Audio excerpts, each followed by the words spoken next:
Bien, hermano, buenas noches nuevamente con cada uno de ustedes. El día de hoy damos inicio a nuestro estudio del libro de Ruth, al cual hemos denominado una historia de redención, ¿no? Eh, Algunos le ponen distintos títulos, como una historia de amor y cosas así, pero básicamente al terminar de estudiar este libro, lo que vamos a ver es cómo es que Dios termina redimiendo quizás lo que en algún principio uno podría decir, esto ya no tiene solución. Dios, muy por lo contrario, de caos va a sacar bendición y vamos a ver cómo termina el libro incluso, ¿no? Es que Dios finalmente saca adelante sus planes, ¿no? Y tiene una similitud también con lo que Dios ha hecho con nosotros y con lo que Dios está haciendo con nosotros. En algún momento nuestra vida estaba en caos, sin esperanza, en pecado, pero de pronto la gracia de Dios se manifestó y hoy en día incluso usa como instrumentos en sus manos, ¿no?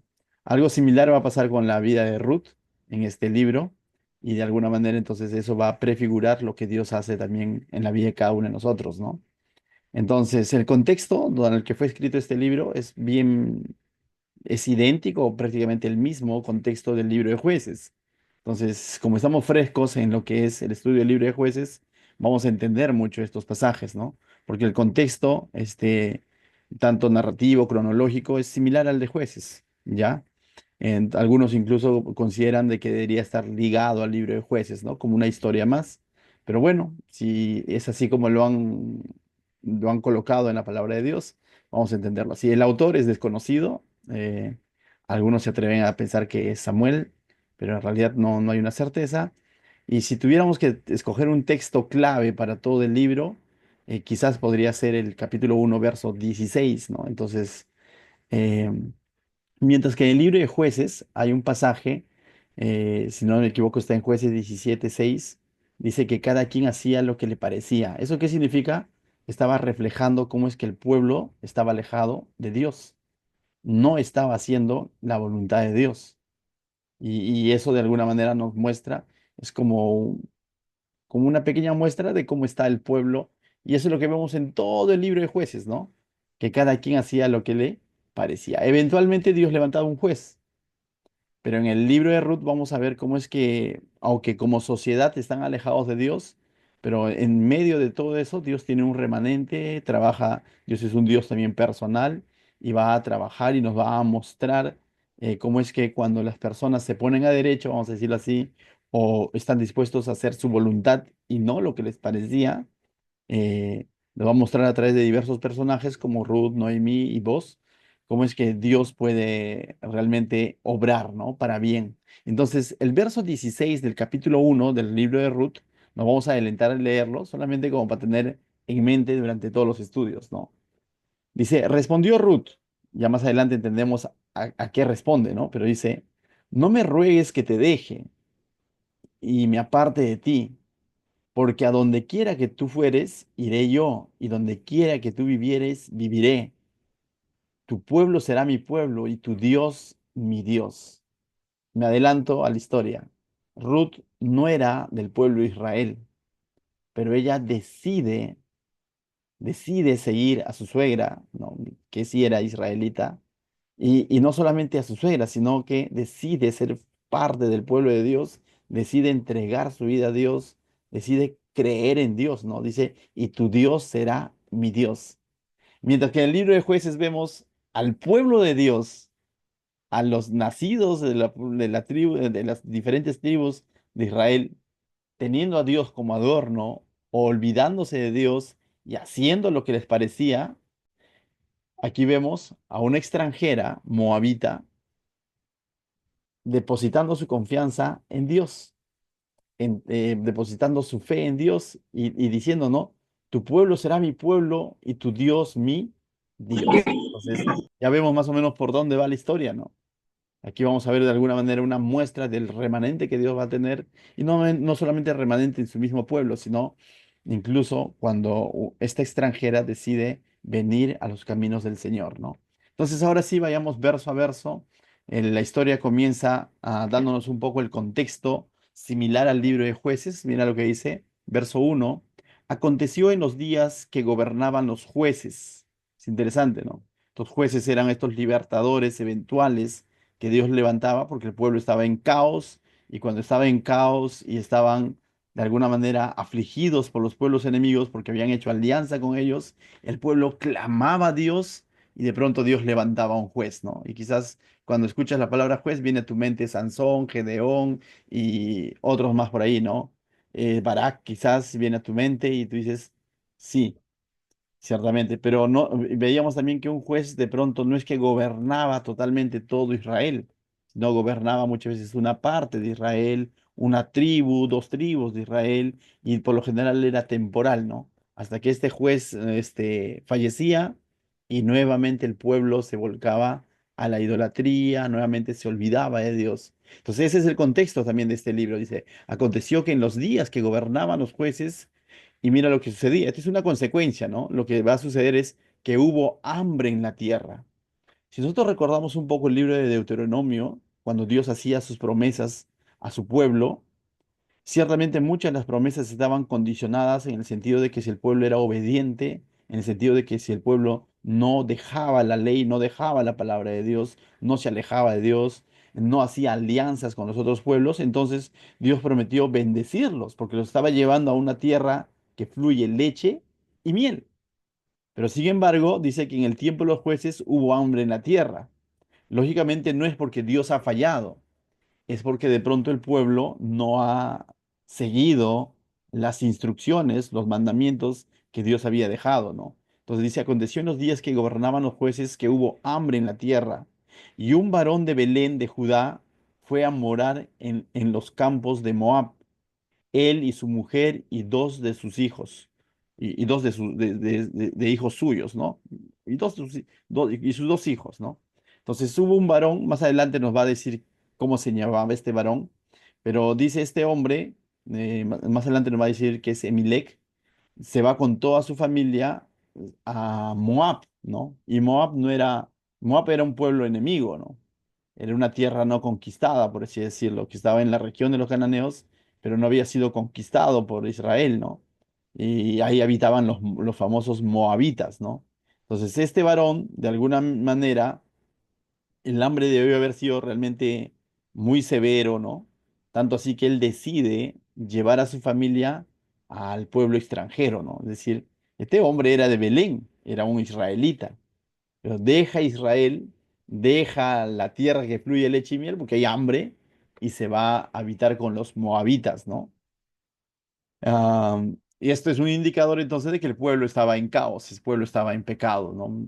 Entonces, no voy a entrar a cuestionar, sino más adelante si hizo bien, hizo mal. Definitivamente Dios había ordenado de que ellos habiten la tierra prometida y que no hagan alianzas con los pueblos enemigos, ¿no? Pero aquí vemos yendo a Moab, descendiendo, ¿no? En su desesperación, en medio del hambre que está ocurriendo él y su familia. Él, su esposa, Noemí, ya, le voy adelanto a decir. Bueno, vamos a leer el verso 2 en todo caso.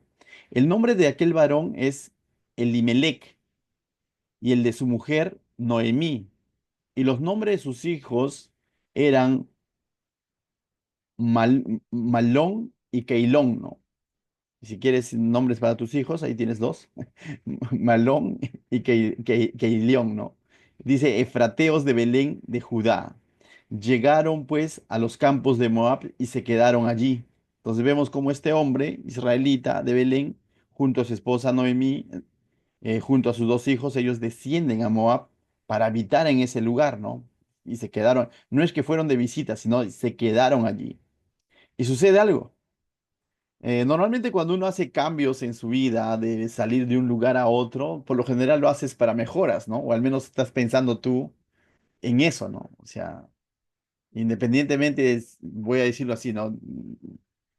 Independientemente de que tú, si piensas que es de Dios o no es de Dios, creyente o no creyente, cuando hace cambios en su vida de mudarse de un lugar a otro, normalmente está pensando en mejoras, ¿no? Y este hombre, su tierra está hecho un caos por el pecado del pueblo, no porque Dios ha fallado. Pero él se va a Moab, yo creo que esperando mejoras. Pero mira lo que sucede en el verso 3. Y murió Elimelech, muere este hombre, marido de Noemí, y quedó ella con sus dos hijos. Ah, sucede una tragedia, muere el sustento del hogar, por así decirlo, ¿no? El varón, ¿no? Para el contexto, era el sustento de su hogar, ¿no? El jefe de hogar. Entonces, este cambio de escenario que ellos hicieron de Belén a Moab, entonces vemos que no mejoró las cosas, sino que sucedió, empeoró las cosas. Porque ahora están en un pueblo extranjero y encima con el varón de la casa que ha fallecido, ¿no? Y se queda esta mujer con sus dos hijos. El verso 4 dice, los cuales tomaron para sí mujeres, pero estos hijos también podemos entender de que no eran tan pequeños o muchachos, ¿no? Ya tenían edad para hacerse de esposas o de mujeres. Los cuales tomaron, estos dos hijos, tomaron para sí mujeres moabitas. El nombre de una era Orfa y el nombre de la otra era Ruth. Habitaron allí unos 10 años. Entonces, vamos a ver que aquí la Biblia es tan clara que nos está mostrando que estos dos hijos están haciendo lo que Dios en algún momento explícitamente había dicho que no hagan. Dios había mandado a su pueblo que no se unan con los extranjeros, que no den a sus hijas a los extranjeros ni a sus hijos a los extranjeros. Es decir, cuando yo digo extranjeros, quizás te suena bonito, ¿no? Pero en el contexto era a los paganos, a los otros pueblos. Y vemos claramente que estos dos hijos están haciéndose de esposas moabitas, ¿no? Y uno de ellos dice es Orfa y la otra dice es Ruth. Y ahí entra uno de los personajes principales de este libro, ¿no? Ruth. Ruth era una extranjera moabita con el que se va a casar uno de los hijos de esta mujer, ¿no? De esta mujer Noemí que acaba de enviudar. Entonces, verso 5. ¿Qué sucede? Mira, rápidamente nos muestra, ¿no? Verso 5 dice, y murieron también los dos, Maglón y que León, que dice, y murieron también los dos, es decir, los dos hijos también mueren. Entonces ahora ya no vamos a tener una viuda, vamos a tener tres viudas, ¿no? Dice, quedando así la mujer desamparada de sus dos hijos y de su marido. Ahora, es complicado en realidad para el tiempo, para el mundo antiguo, ser una mujer viuda y sin hijos. Era como formar parte de las clases sociales más bajas porque de alguna manera para aquellos tiempos el hombre representaba como que el sustento del hogar, ¿no? Y si no estaba el hombre, los hijos que ya estaban en edad, ¿no? Entonces, por esta mujer está quedando viuda y sin hijos. Eso era algo como trágico, vamos a verlo así, ¿no? Era como, eh, ¿qué te puedo decir, no? Que no te podría desear a nadie, ¿no? Porque se está quedando sin hijos y sin esposo, ¿no? Entonces, y todavía hay un lugar donde ella no tiene parientes, un lugar donde ella no tiene conocidos, ¿no? Entonces, porque está quedando en un lugar extraño. Entonces, ¿qué va a hacer Noemí? Vamos a ver, la historia continúa, ¿no? Dice el verso 6. Entonces se levantó con sus nueras y regresó de los campos de Moab, porque oyó en el campo, dice, porque oyó en el campo de Moab que Jehová había visitado a su pueblo para darles pan. Entonces, para esto ya han ocurrido, o ya ha transcurrido aproximadamente 10 años, nos dice el texto anterior, ¿no? Entonces, ella junto a sus dos nueras extranjeras, moabitas, decide regresar. Pero es interesante porque dice, ella oyó que Jehová había visitado a su pueblo para darles pan. Probablemente se está cumpliendo uno de los patrones o de los ciclos que veíamos en el libro de Jueces, que después del caos que hacía el pueblo, clamaba a Dios, ¿no? Y Dios respondía, dice, y Dios tenía misericordia y levantaba un juez y venía cierta bendición, ciertos años de paz al pueblo. Y entonces probablemente está sucediendo uno de esos patrones, ¿no? Y de pronto ahora ellos se enteran que en Israel ya hay pan, ¿no? Es una manera de decir de que ya hay que comer, ¿no? Entonces, esta mujer lo que hace es decide volver a su tierra, ¿no? Decide volver a Israel, exactamente a Belén, ¿no? Verso 7 dice, salió pues del lugar donde había estado y con ella sus dos hijos, sus dos nueras, disculpen, y comenzaron a caminar para volverse a la tierra de Judá. Entonces, eh, lo interesante que Noemí aunque vemos que quizás la historia comienza ella, su esposo y sus dos hijos abandonando su tierra, abandonando, voy a decirlo así, la promesa de Dios por el caos en el que están viviendo, descendiendo a un pueblo extranjero, sus hijos haciendo lo incorrecto a lo que Dios había determinado, casándose con extranjeras, algo que estaba explícito en el libro de Deuteronomio, de que ellos no se unan a es igual, no se unan. En medio de todo eso, pero aquí vemos una especie de arrepentimiento en Noemí, ¿no? Porque ella decide, uno podría decir, claro, se está enterando que hay pan, sí, pero en el camino vamos a ver que ella reconoce que de alguna manera lo que ella ha estado viviendo también es consecuencia de sus acciones. Entonces, pero está dando un buen giro, ¿no? En medio de que se está enterando que ya hay pan en Israel, no se queda ahí en el mismo lugar diciendo, ah, que aquí también el Señor mande pan, ¿no? Ella sabe que hay un Dios que está bendiciendo nuevamente a su pueblo y lo que hace es volver, ¿no? Es una de las cosas que tenemos que hacer cuando en algún momento nos alejamos de Dios. De nada vale que nos pasemos anhelando diciendo, me acuerdo cuando yo iba a la iglesia, me acuerdo cuando yo leía mi Biblia, me acuerdo cuando yo servía al Señor. Podemos vivir de recuerdos, pero esos recuerdos nos tienen que llevar a un arrepentimiento y a un volver a Dios. No me puedo quedar ahí estancado observando cómo es que Dios me bendijo en el pasado, ¿no? Entonces aquí en Noemí vemos una acción, ¿no? Ella dice, regresa, ¿no? Regresa, dice, ¿no? Verso 7 dice, salió pues del lugar donde había estado, dejó ese lugar y con ella y sus dos nueras y comenzaron a caminar para volver a la tierra de Judá. Y ahora, cuando dice caminar, más adelante va a continuar, va a especificar más todavía eso. No es pues que caminaban un día, 2 días, eran prácticamente semanas, ¿no? Entonces, esto habla de que había una determinación de volver al lugar donde, voy a decirlo así, donde ella había escuchado que Dios está bendiciendo, que Dios está obrando, ¿no? Verso 8.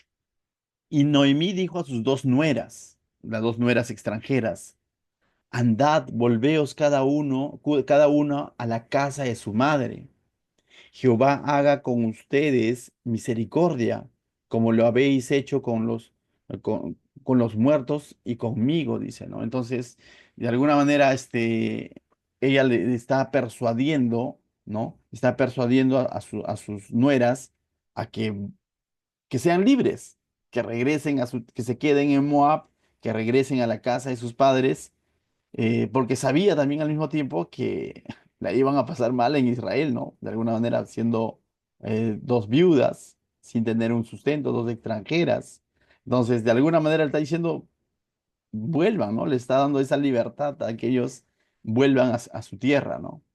Verso 9 dice, os conceda Jehová que halléis descanso, cada una en casa de su marido. Luego la besó y ellas alzaron su voz y lloraron. Entonces, de alguna manera les hace como una especie de bendición, como diciendo, pueden ustedes volverse a casar, ¿no? O sea, no es que ellas ya tenían un marido, sino como que ustedes pueden volverse a casar, ¿no? Y ellas dice, lloraron, ¿no? Es decir, esto también nos muestra de alguna manera que había había ah, una amistad fuerte entre ella y sus nueras, ¿no? Entonces, pero al mismo tiempo ella como que las bendice y les dice, vuelvan a la casa de sus padres, ¿no? Verso 10. Y le dijeron, ciertamente nosotros iremos contigo a tu pueblo. Pero estas dos nueras le manifiestan que ellas no quieren regresarse a la casa de sus padres, sino que quieren ir con Ruth, volver a Israel, a Belén, ¿no? Juntamente con Ruth, digo, con Noemí. Entonces, verso 11, y Noemí respondió, volveos, hijas mías, para que hagáis de ir, dice, ¿para qué habéis de ir conmigo? Tengo yo más hijos en el vientre que dice que puedan ser vuestros maridos. Es bueno explicar esto, y que normalmente para la época existía lo que era como el padre sustituto, ¿no? ¿Qué sucedía? De que si alguien enviudaba, este, porque ponte, ¿no? Porque fallecía el varón y la mujer enviudaba, normalmente el hermano de este varón, ¿no? Que acababa de fallecer, podía de alguna manera dar un hijo a la viuda, ¿no? y así no permitir que esta viuda quede sin descendientes y quede desamparada, ¿no? Entonces era como el padre sustituto. Pero aquí ni siquiera había opción a que estas viudas tengan el sustituto, porque no había hermanos, ¿no? Los dos hijos habían muerto. Esta mujer, Ruth, digo, Noemí, no tenía más hijos. Entonces les dice, ¿para qué habéis de ir conmigo? Es decir, ya no tengo más hijos que darles, ¿no? Tengo yo más hijos en el vientre que pueda ser vuestros maridos. Le está diciendo, conmigo como que no van a encontrar un futuro por ese lado, ¿no? Porque no tengo hijos para darles. Pero y entonces de alguna manera le está diciendo, van a estar desamparadas, mejor regrésense a la casa de sus padres y si se encuentran algún marido por ahí, cásense, ¿no? Recuerdo, para el contexto, tú dirás, ¿qué tan importante es un marido? Podríamos decir hoy en día, ¿no? Porque una mujer hoy en día, de alguna manera en nuestra sociedad, una mujer se vale por sí misma, por así decirlo, ¿no?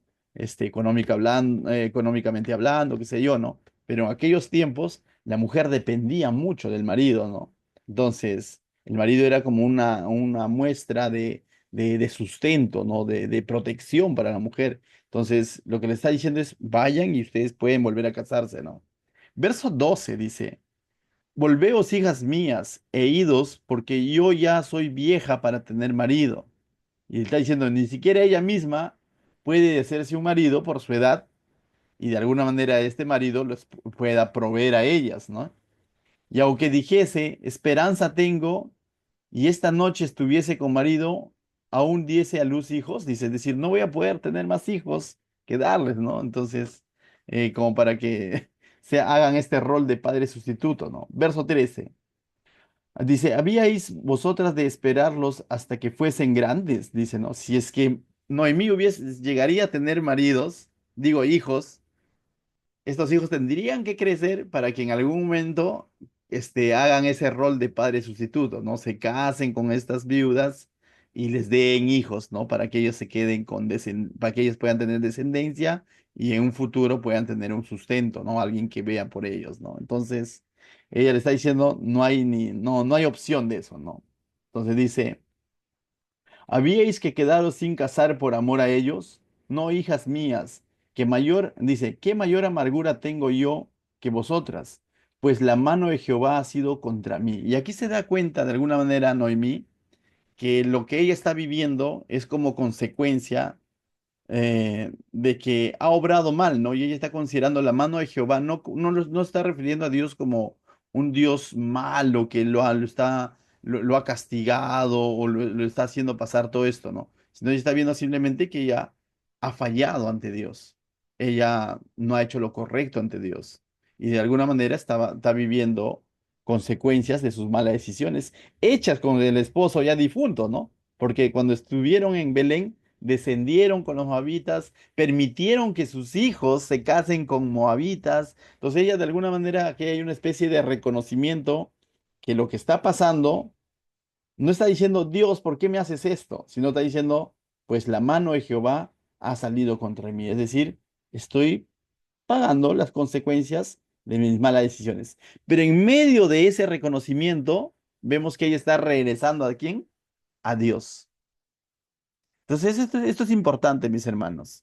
Si en algún momento nos alejamos de Dios o nos hemos alejado de Dios, no solamente está reconocer de decir, bueno, pues pagaré las consecuencias. No, si realmente nos damos cuenta de que las cosas están así porque de pronto hemos obrado mal, hemos hecho caso omiso al consejo de Dios y que hemos estado, por así decirlo, ¿no? Yéndonos en contra de lo que Dios tiene para nosotros. No solamente está en reconocerlo y decir, ya, pues bueno, hice mal, no, sino está en regresar a Dios. No solamente está decir, bueno, pues voy a asumir consecuencias, no, sino la idea es regresar a Dios. Recordemos que Dios es un Dios de misericordia y en su grande misericordia, cuando volvemos arrepentidos a Él, definitivamente Dios va a obrar, ¿no? Cuando volvemos con corazones humillados, Él va a obrar. Entonces, verso 14 dice, y ellas alzaron otra vez su voz y lloraron. Orfa besó a su suegra, mas Ruth se quedó con ella. Y aquí vemos que ambas estimaban de pronto a la suegra, ¿no? A Noemí, tanto Orfa como Ruth. Pero aquí también vamos a ver una pequeña distinción. Dice, Orfa la besó a su suegra, mas Ruth se quedó con ella. Y vamos a ver que Orfa realmente termina volviéndose a su tierra, a Moab. En cambio, Ruth decide quedarse con su suegra, Noemí. Entonces, de alguna manera vemos que el amor que tenía Ruth por su suegra no solamente era un sentimiento, sino que ella lo lleva a una acción de lealtad y va a seguir hasta el final a su suegra. Mira lo que dice el verso 15. La suegra, Noemí. Y Noemí dijo, he aquí tu cuñada se ha vuelto a su pueblo, ¿y qué dice? Y a sus dioses. Vuélvete tú tras ella, lo está tratando de persuadir, ¿no? De alguna manera, diciendo, mira, ella que también me amaba, igual que tú, me dio un beso y todo lo demás, que me insistía, pero finalmente se ha vuelto a su pueblo y hacia dónde? Y a sus dioses. Y entonces le dice, vuélvete tú también tras ella, y de alguna manera lo está persuadiendo a que Ruth también se regrese, ¿no? A Moab. Pero me encanta la respuesta de Ruth porque habla de una convicción, de una lealtad y de que está depositando su confianza más que en Noemí. Ella de alguna manera, creo yo, que a través de Noemí, a través del arrepentimiento, del volver a casa de Noemí, también ella está notando que hay un Dios en quien ella también puede confiar. Porque mira lo que dice el verso 16. Mientras que está siendo persuadida diciendo, quédate en Moab, mira lo que dice Ruth.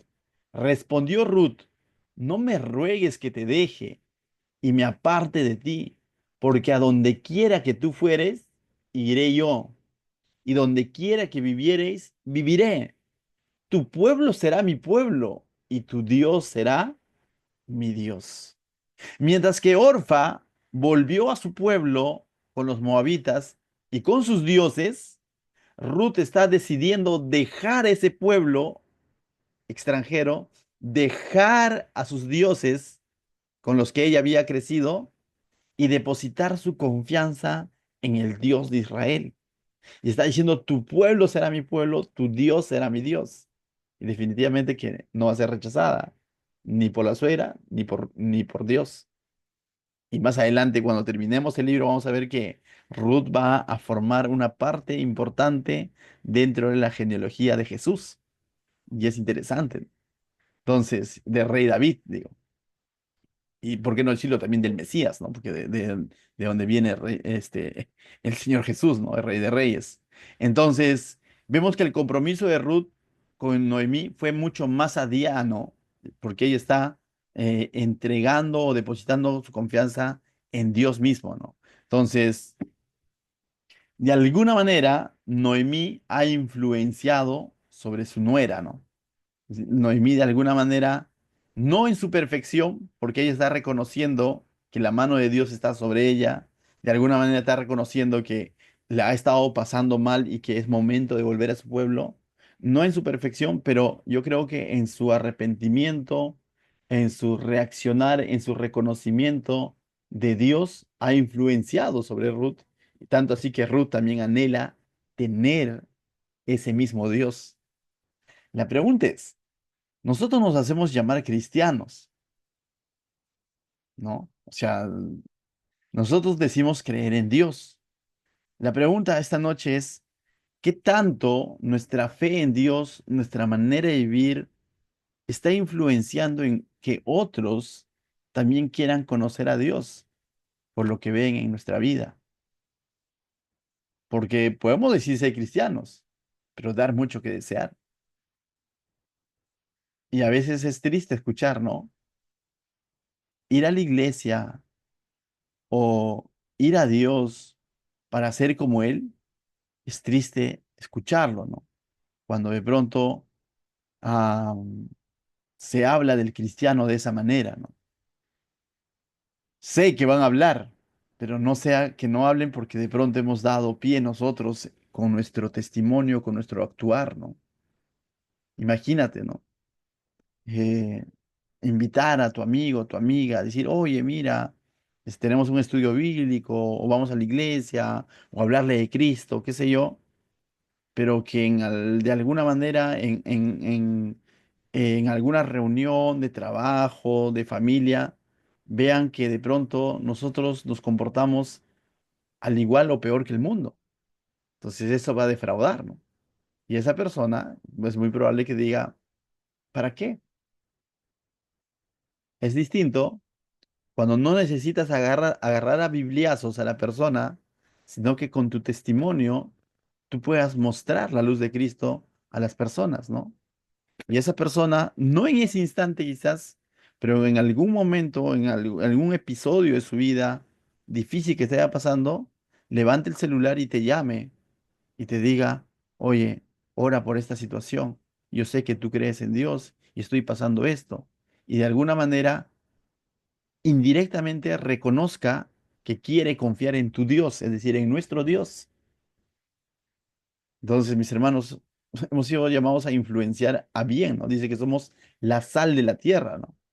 Y la sal de la tierra tiene un propósito, ¿no? Y cuando pierde su propósito, de nada sirve. Nosotros estamos aquí en la tierra, estamos en este mundo con un propósito, para ser esos pescadores de hombres del cual habló el Señor Jesucristo.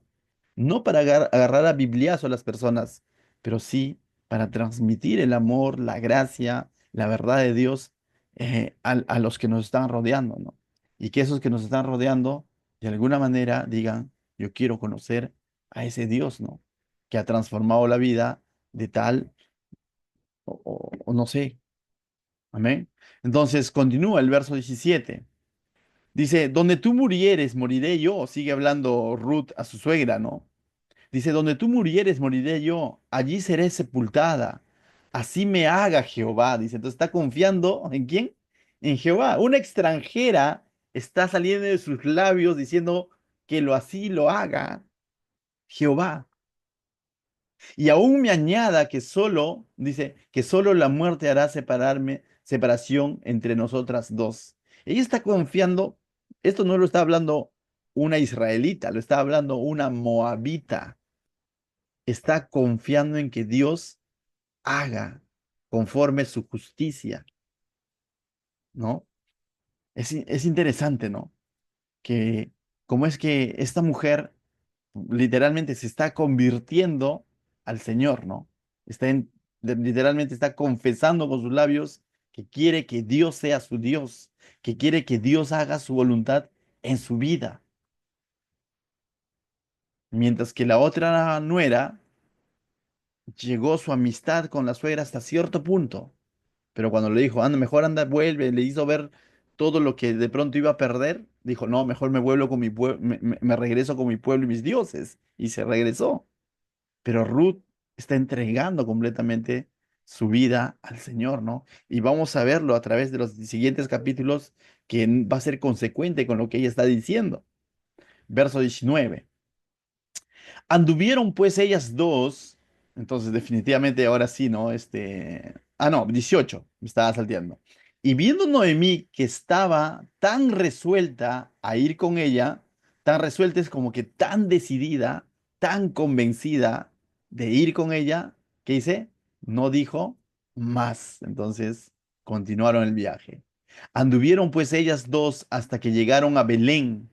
Y aconteció que habiendo entrado en Belén, toda la ciudad se conmovió por causa de ellas y decían, ¿no es esta Noemí?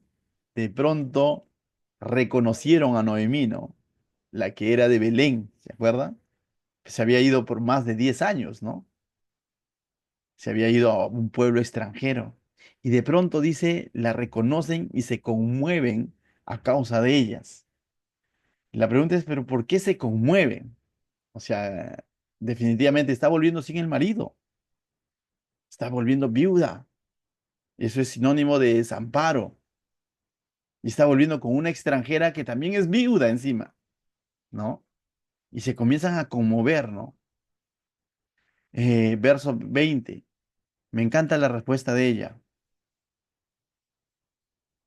Y ahí vemos que realmente estaba quebrantando su corazón, estaba doblegando su cerviz y estaba disponiendo su vida al Señor. ¿Por qué?